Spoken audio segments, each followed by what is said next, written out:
और मेरे कुडल्स क्या चाल है। सीएसएस में मजा आ रहा है ना, कुछ नया सीखने को मिल रहा है ना। और ये उस ट्यूटोरियल्स की तरह तो नहीं है जहाँ सिर्फ पढ़ा रहे, कुछ मजा भी होना चाहिए, कुछ प्रोजेक्ट भी होना चाहिए, कुछ सीखा जो उसको इंप्लीमेंट भी करना चाहिए। ये सब तो हो रहा है ना। अगर हो रहा है तो भाई कमेंट सेक्शन में मुझे भी तो बताओ कि हाँ ये सब तुम्हें सही लग रहा है, क्योंकि मुझे क्या पता भाई, मैं तो वीडियो बनाते जा रहा हूँ। अगर कुछ गड़बड़ होगा या तुम्हें लग रहा है नहीं यार ऐसा नहीं ऐसा होना चाहिए, तो सार्थक भाई को बताना पड़ेगा ना। ऐसे तो सार्थक भाई अंतर्यामी तो है नहीं कि वो भाई जो देख रहा है वो गड़बड़ समझ रहा है, उसको समझाने के लिए मुझे यही करना पड़ेगा।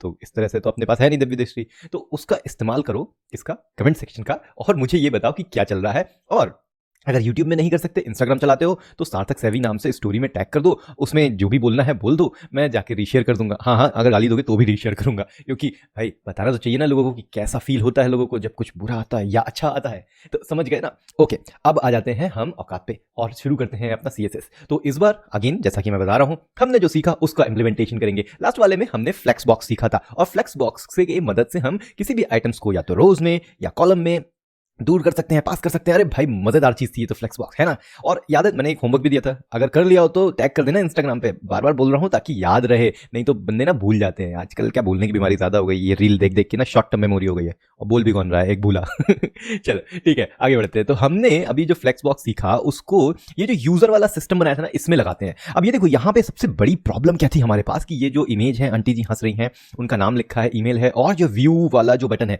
ये ऊपर से नीचे है। लेकिन जब हमने देखा था टेलविंड CSS की स्टाइलिंग, टेलविंड UI में था एक्चुअली वो। तो मैं टेलविंड UI में वापस जाता हूं और वाला पेज ओपन करता हूं। ये देखो ये वाला पेज था, तो इसमें इस तरीके से था, पहले ये फोटो, फिर नेम और ईमेल, और फिर उसके बाद ये बटन। हम भी यही करेंगे अब, लेकिन हम जानते हैं ये कैसे होता है, फ्लेक्स की मदद से। चलो तो फर्स्टली हम गोइंग यार, इंग्लिश और हिंदी को मिक्स करना मुझे बहुत अच्छे तरीके से आता है, इसलिए हम गोइंग टू user.html, और इसमें जाएंगे हम जब, तो हम देखेंगे कि यहाँ पे ये जो 3-4 चीजें हैं, इनको हम अगर फ्लेक्स कर दे तो मजा आ जाएगा। तो क्यों ना इस div को मैं एक क्लास दे दूं और ये बोल दूं यूजर लिस्ट बोल दूं क्या। हाँ देखते हैं यूजर लिस्ट में क्या होता है, या यूजर डिटेल्स। हाँ ये सही है, यूजर डिटेल्स। ओके ठीक है, अब जाएंगे हम user.css में, और सबसे नीचे जाके हम कहेंगे या डॉट यूजर डिटेल। अब इसको मुझे कर देना है डिस्प्ले में फ्लेक्स टाइप का। जैसे मैं इसको सेव करता हूं, और ये देखो सारी चीजें इधर से वर्टिकली से होके हॉरिजॉन्टल में आ गई। इसको याद करो, फ्लेक्स बॉक्स में पढ़ा था ना हमने मेन एक्सेस और क्रॉस एक्सेस। तो अब मेन एक्सेस क्या हो गई, ये हॉरिजॉन्टल वाली एक्स एक्सेस हो गई। वाह ये तो बहुत मजेदार दिख रहा है, पर गड़बड़ हो गई भाई। ये देखिए, ये जो व्यू वाला बटन है इसको क्या हो गया, इसकी तो वाट लग गई। ये तो मोटा हो गया, फैट हो गया, बहुत ज्यादा खाता है, बहुत घी वगैरह ज्यादा खाने लगा है। वैसे घी से फैट नहीं होते, किससे फैट होते हैं, जो भी खा रहे हो उसको खा के एक्सरसाइज नहीं करना और यूज नहीं करना। दूसरा प्रॉब्लम क्या है, ये जो नेम और ईमेल है ना भाई, ये तो ऊपर नीचे आने चाहिए थे, ये भी साइड साइड आ गए। इसको कैसे सॉल्व कर सकते हैं, तो हमने पढ़ा था कि डिस्प्ले फ्लेक्स करते हैं जब भी, तो सारे आइटम एक रो में चले जाते हैं। तो अगर मैं ये जो मैंने लिखा हुआ है इसको थोड़ा सा छोटा करूं क्या, हाँ, तो अगर ये जो नाम और ईमेल लिखा है इसमें से किसी एक को हटा दूं, मान लो मैंने ईमेल को हटाया, ठीक है।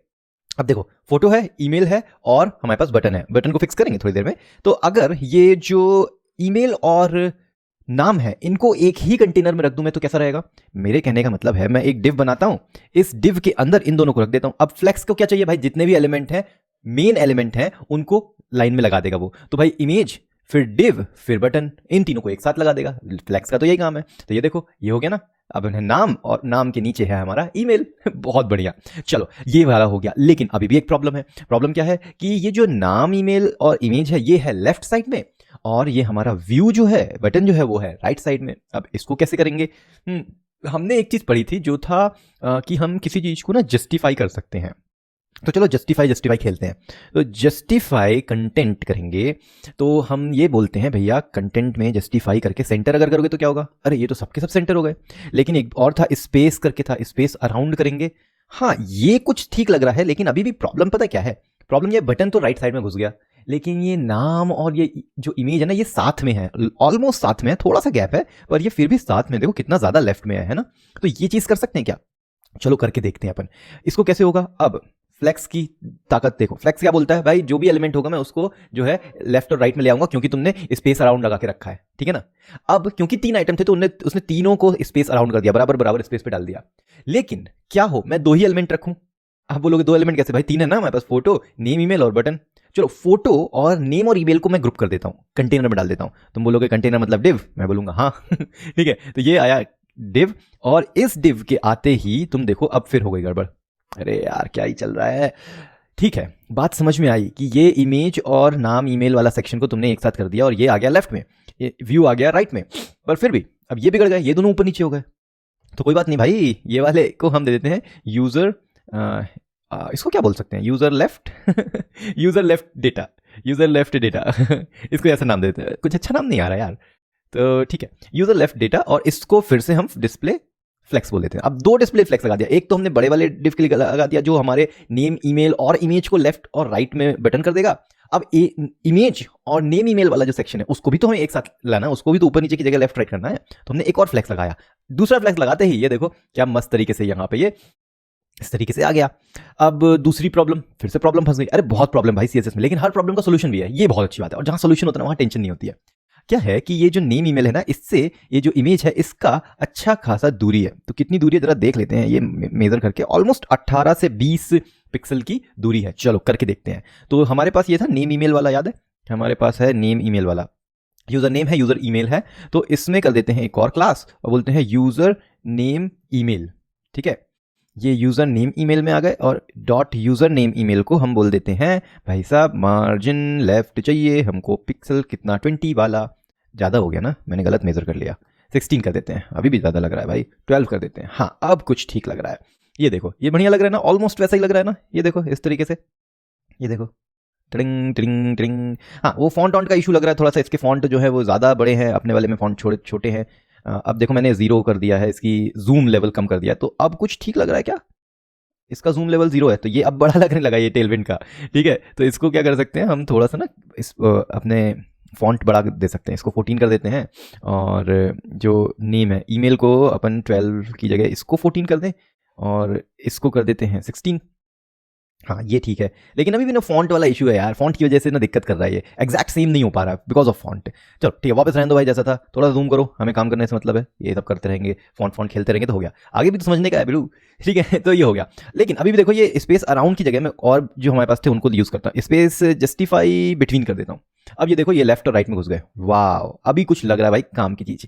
अब ये सारी की सारी डिटेल्स जो है ये हमने इधर तो दे दी, इस वाले भाई को क्या करेंगे, ये जो उदास बैठा है, एक काम करते हैं ना, इस पूरे के पूरे डिव को करते हैं अपन इस तरीके से कॉपी, और ये जो डिटेल्स हैं इसको उठा के रख देते हैं यहाँ ऐसा, तो इमेज यहाँ से आ जाएगी कट होके। अरे फिर वही गड़बड़ कर रहा हूँ क्या मैं, नहीं गड़बड़ नहीं कर रहा हूँ, क्योंकि कंटेनर खेल रहे हैं ना हम। ठीक है, तो ये बटन और पी टैग हो गया, इसमें है ईमेल, ईमेल को कट किया, ईमेल यहाँ डाल दिया, और बटन तो वैसा का वैसा ही है, और ये वाला डिव को डिलीट मार दिया। अब देखो ये भाई साहब भी वैसे ही हो गए।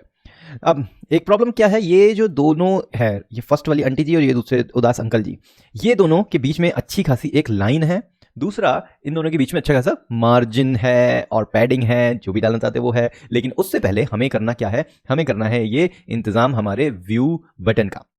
अब देखो हो क्या रहा है, जब भी हम फ्लेक्स कर देते हैं किसी भी कंटेनर में, तो होगा क्या कि उसके अंदर के जो एलिमेंट हैं वो इधर उधर हो जाते हैं। ठीक है, अब होता यह है कि यहां पे हमने सारे एलिमेंट को बोल दिया भैया जितना स्पेस है ना ले लो, तो ये बटन स्पेशली क्या करता है कि बटन पूरा का पूरा हाइट ले लेता है जितनी भी तुम्हारे फ्लेक्स में हाइट दी हुई है। तो ये देखो वैसे तो इस बटन में हमने कोई भी हाइट नहीं दी थी, लेकिन ये फुल हाइट ले लिया। अब इस बटन को, कहाँ गया बटन, ये रहा, इसमें देखो कोई हाइट नहीं है लेकिन ले लिया इसने। तो इसका सॉल्यूशन क्या है, सॉल्यूशन कुछ नहीं है, सिंपल सी बात है भाई, इसको एक कंटेनर में डाल दो। जैसे ही हम कंटेनर में डालेंगे तो, क्योंकि ये बटन की प्रॉब्लम है कि वो पूरा ऊपर तक उठ जाता है, कंटेनर में डाल देंगे तो बटन बोलेगा हाँ ठीक है मैं तो नॉर्मल रहूंगा, क्योंकि कंटेनर थोड़ी ना, डिव थोड़ी ना चेंज होता है। तो जैसे ही मैंने डाला तो ये देखो वापस वैसा का वैसा ही हो गया। अब ये वाले सब चीजें कहाँ पे लिखी हैं भाई, ये एक्सपीरियंस से आती है, करते करते बनेगा। ठीक है, तो फाइनली ये हमारा इस तरीके से हो गया। अब इन दोनों के बीच में एक लाइन थी, तो लाइन डालने के लिए एक HR टैग होता है, ये देखो लाइन आ गई। ठीक है, लेकिन HR की जगह कुछ और भी यूज कर सकते हो, या तो इस HR को तुम वो कर दो, क्या बोलते हैं, स्टाइल कर दो, या फिर मैं एक और चीज बताता हूं तुमको। ये देखो हमारे पास है ये यूजर डिटेल जिसको हमने फ्लेक्स किया है ना, जो फ्लेक्स क्या कहलाता है, ये पूरा आइटम कहलाएगा। ठीक है, इसको मैं बोलता हूं भैया बॉर्डर चाहिए मुझे, लेकिन ये बॉर्डर होनी चाहिए बॉटम में, जो होनी चाहिए 1 पिक्सल की सॉलिड ग्रे कलर की। अब ये देखो ये आ गई ग्रे कलर की, लेकिन ये ग्रे नहीं है, लाइट ग्रे होनी चाहिए, लाइट ग्रे। ठीक है, अब देखो लाइट ग्रे आ गई बढ़िया। अब क्योंकि ये हमारे जो इमेज है उससे बिल्कुल सटी हुई है, बिल्कुल चिपकी हुई है, तो हम क्या करेंगे, इसको देंगे पैडिंग लेफ्ट और राइट का छोड़ के टॉप और बॉटम करते हैं। तो टॉप और बॉटम में हम देंगे इसको लेट्स से 4 पिक्सल दे दिया और लेफ्ट राइट का 0 पिक्सल कर दिया हमने। अब क्या हुआ, लगभग सही जा रहे हैं हम। तो इसको 8 करते हैं। तो देखो ये बहुत अच्छे तरीके से इस तरीके से सेट हो गया। अब यहाँ पे ध्यान देने वाली बात यह है कि यहाँ पे हमारा जो व्यू ऑल बटन है वो थोड़ा सा स्पेस है नीचे से, पर ऑलमोस्ट हम सही जा रहे हैं भाई। इसको हम 12 कर देंगे ना तो बहुत अच्छा दिखेगा। ये देखो कितना सटीक दिख रहा है कि नहीं। अब ये व्यू वाले को ना थोड़ी सी मैं मार्जिन दे देता हूँ, मार्जिन टॉप दे देता हूँ भैया, 10 पिक्सल की मार्जिन टॉप है। ये देखो इस तरीके से, वाह ये तो बहुत मजेदार हो गया ना। देखा, जैसा सीखो और उसको इंप्लीमेंट करो ना तो रियल में दिल खुश हो जाता है। चलो अब आगे बढ़ेंगे और कुछ सीखेंगे और फिर देखेंगे उसको कैसे इंप्लीमेंट करना है, क्योंकि अभी इसी जो हमारे पास डिजाइन है बहुत कुछ है करने को। हमारे पास ये है ना, ये देखो ये इस तरह की बॉर्डर है, इसको भी कर सकते हो। इस बटन को स्टाइल करना है, ये पूरी की पूरी बॉर्डर लेके आनी है, ये सब कौन करेगा? ये तुम करोगे, ये मेरा काम नहीं है, ये है तुम्हारा होमवर्क। होमवर्क क्या है कि ये वाली जो टेलविंड वाली है, अब तुम्हें पता है कि टेलविंड की ये डिजाइन लेनी कैसे है। कुछ नहीं, टेलविंड यूआई सर्च करना है गूगल पे, वेबसाइट पे जानी है, ब्राउज कंपोनेंट, फिर उस पर करना है सर्च लिस्ट वाला जो आएगा उसको ओपन कर देना है, ठीक है, और बहुत तरीके से स्क्रॉल कर लेना है तो तुम्हें मिल जाएगा ये इस तरीके से, ठीक है ना। तो चलो अब पढ़ते हैं कुछ मजेदार चीजें और करेंगे हम कोड में जुगाड़, और देखते रहना है कोड जुगाड़।